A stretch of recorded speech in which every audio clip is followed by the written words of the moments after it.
give you. Look not on our sins, but on the faith of your church, and graciously grant her peace and unity in accordance with your will, who live and reign forever and ever. Amen. The peace of the Lord be with you always. And with your spirit. Let us offer each other the sign of peace.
Behold the Lamb of God. Behold him who takes away the sins of the world. Blessed are those called to the supper of the Lamb. Lord, I'm not worthy that you receive your name, but only say the word, and my soul shall be healed.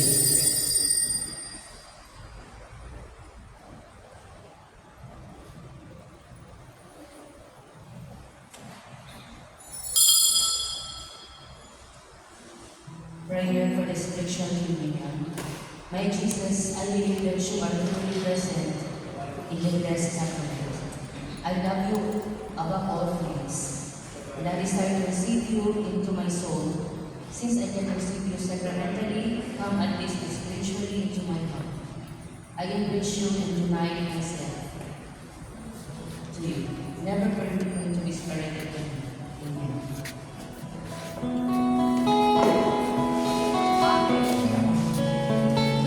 The body of Christ. The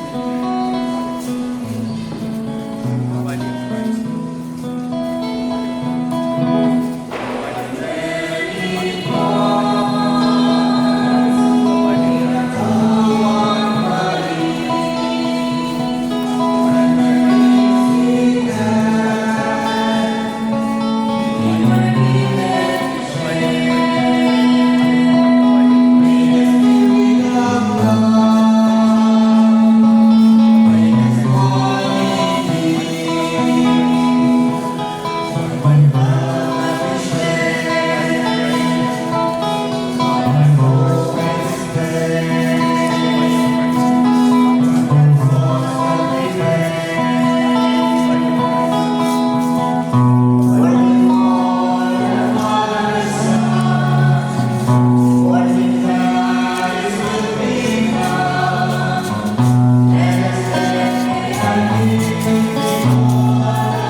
As this reception of your Holy Communion, O Lord, foreshadows the union of the faithful in you, so may it bring about unity in your church through Christ our Lord.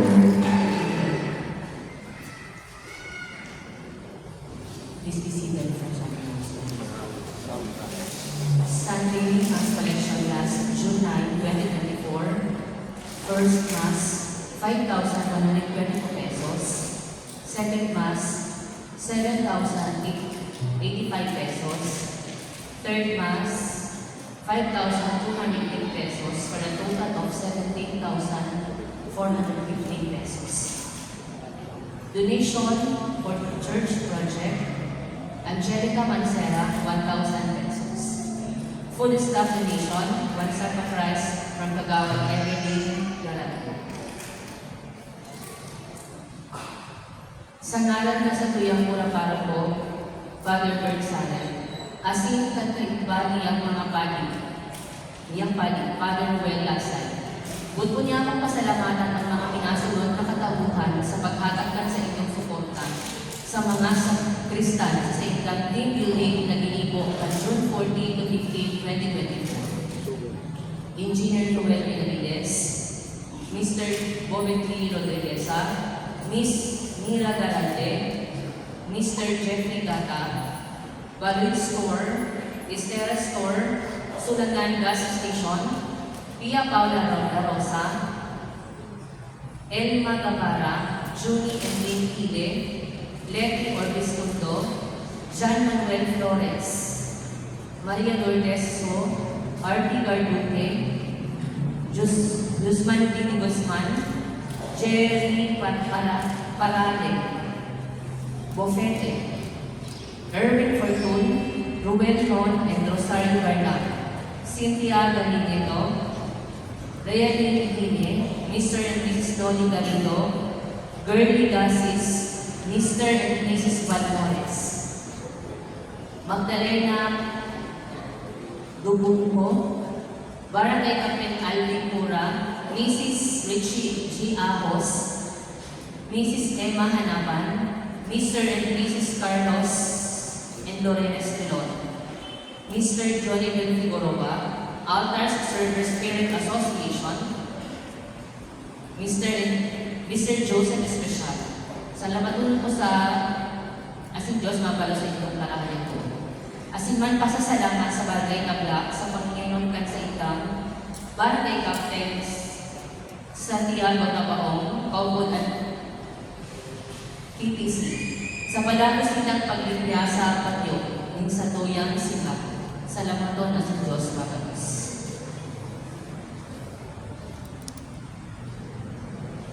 Iniimbitaran po kamo sa mga ama na magbibigay sa inotan para sa bendisyon para sa mga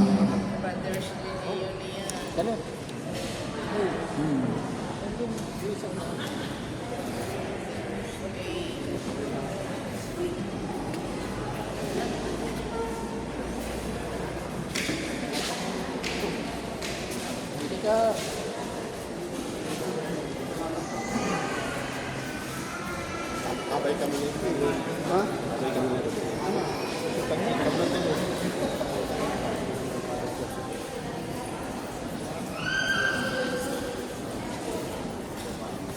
Sa likod, di mana beli belum banyak. Dia selesai semua tadi.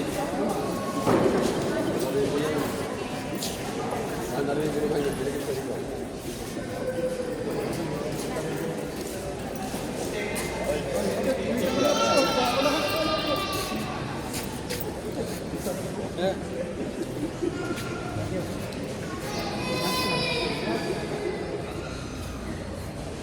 Prayer for Fathers on Father's Day. Let us pray. Heavenly Father, you entrusted your Son Jesus, the child of Mary, to the care of Joseph, his foster father. Bless all fathers and grandfathers as they care for their families. Give them strength and wisdom, tenderness and patience. Give them ability to love in a way that reflects your love. Support them in their works they have to do.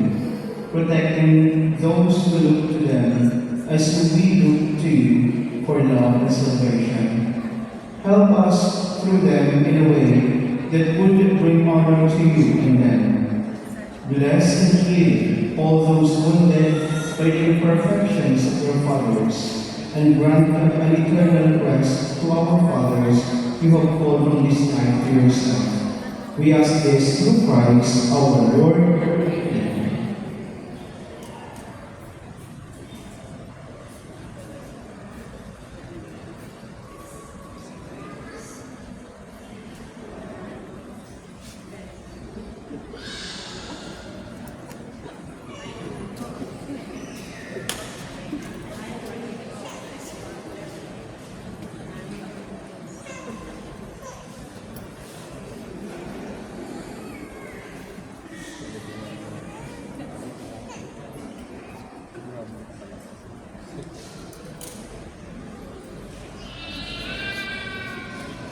Happy Father's Day po sa inyong Diyos.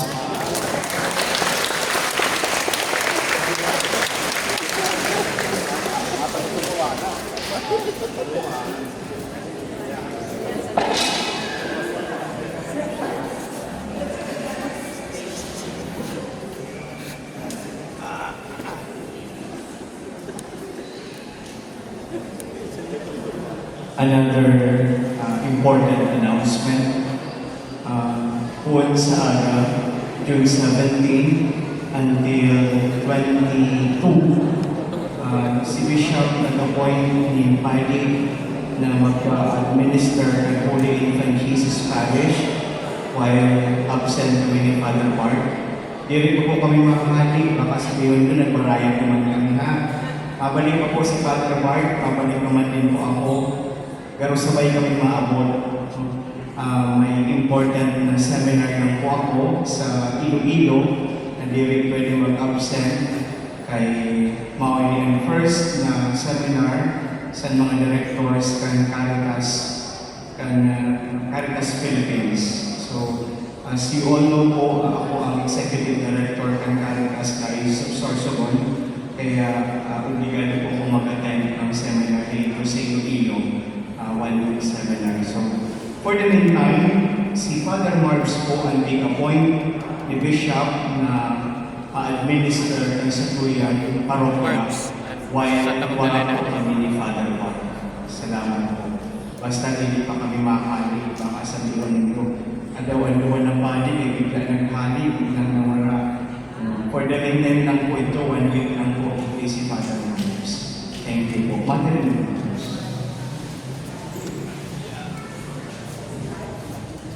The Lord be with you.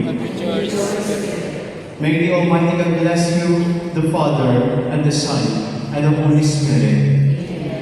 The Mass be offered. Go in peace, glorifying the Lord by your life.